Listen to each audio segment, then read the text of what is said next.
هلمند والي الحاج مولوي امان الدین منصور صاحب د یو پلای په مشرۍ امنیه قوماندانۍ ته ولاړی او هلته یې د امنیه قوماندانۍ مقام دفتر،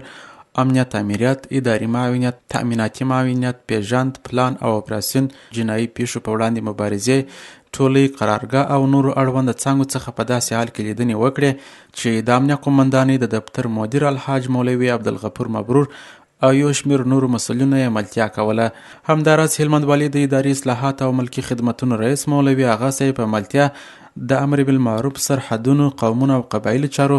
سرې میاشتې او فرمانونو حکمونو د تعقیب او نظارت ریاست څخه هم لیدنې وکړې. د ولایت مقام وایان مولوي محمد قاسم ریاض وایي د امنیه قوماندانۍ اړوند د ټولو څانګو او همداراز یادو ریاستونو څخه هر اړخیز نظارت وسو.